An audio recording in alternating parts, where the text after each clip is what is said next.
Good morning, NBT family and guests. My name is Dale Thomas, fellowship leader at NBT, and I have a word from the Lord to share with you. Our location in the word will be the book of Joshua, specifically the first chapter. In this chapter, we see the transition of leadership from Moses to Joshua and God's encouragement concerning the mission at hand.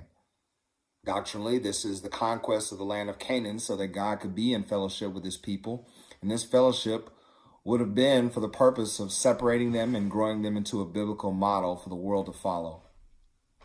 But today, we kind of have a different objective.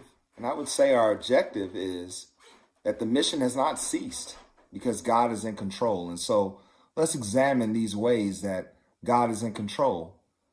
One of them is God will comfort us. Two, that God has a plan for us. And then three, that God gives us the victory. And so let's examine first that God will comfort us. We'll see that in chapter 1, verses 5, 6, 9, and 18.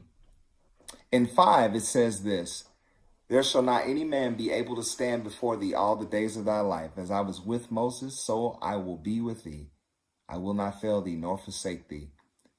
This speaks about God's comfort and his protection.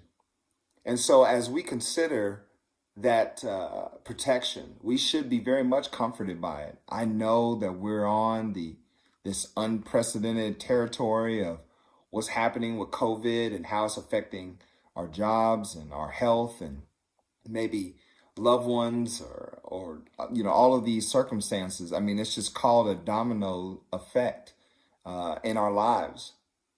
But I'm telling you, if you know the Lord Jesus Christ this morning, you are absolutely protected by him. In verse 6, it says, "Be strong and of good courage, for unto this people shalt thou divide for an inheritance the land which I swear unto their fathers to give them." See, here we need to examine that our comfort is in God's authority, and that authority gives us authority. And so when it says, if we go back to the text, "For unto this people shalt thou, Joshua, divide for an inheritance the land," sometimes we are discomforted by the fact that now we are at the helm. And if you consider that discipleship relationship of what Moses taught Joshua, now here we are. Joshua, you're the man. You're the one that's going to have to do the work of leading these people into the land of Canaan. And so now it is your time, NBT.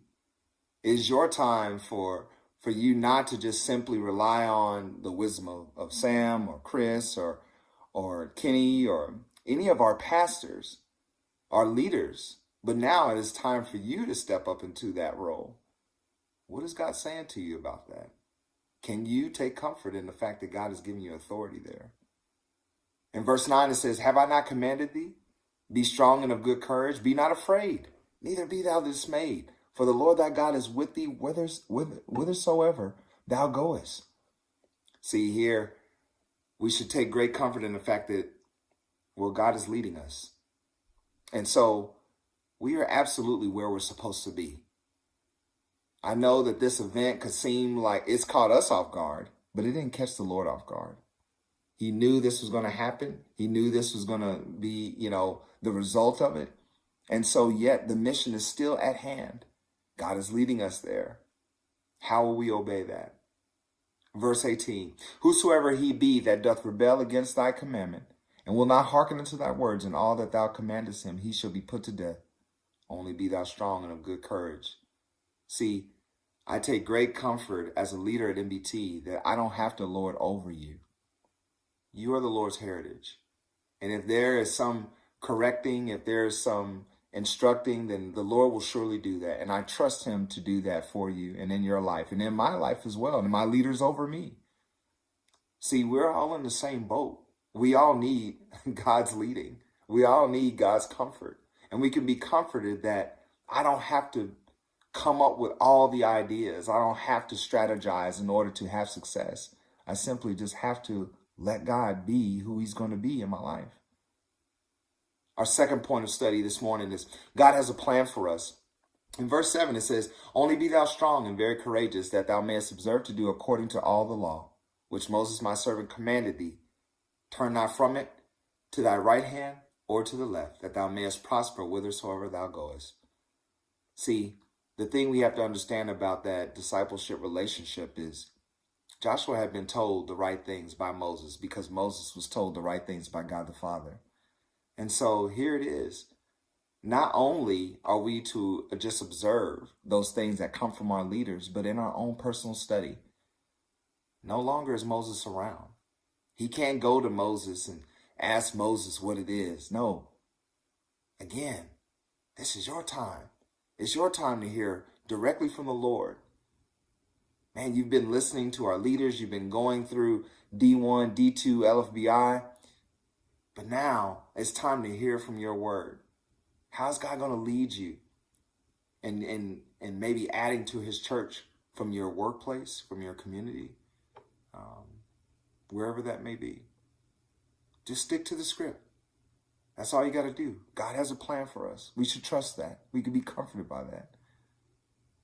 God gives us victory, our last point of study. In verse 8 it says, this book of the law shall not depart out of thy mouth, but thou shalt meditate therein day and night, that thou mayest observe to do according to all that is written therein. For then thou shalt make thy way prosperous, and then thou shalt have good success. I don't want you to forget something this morning. Don't forget, God is more excited about your victories than you are, because he knows what he's going to give you. He knows what you're going to see, what you're going to acquire, all of those things. And so, man, I can walk away just comforted solely by all of these things, all of these details that I can find from his text to set my mind at ease, to let me know, man, the mission is not over just because we're in a valley. And so our application obviously is this: just because of COVID-19 or finances, health, even our own lack, none of these things let us off the hook. What God has commanded, he has commanded, and he expects us to do it. And so the conclusion this morning is this: God meets us where we are. He reminds us of his purpose, and he assures us of victory if only we would trust him and obey him.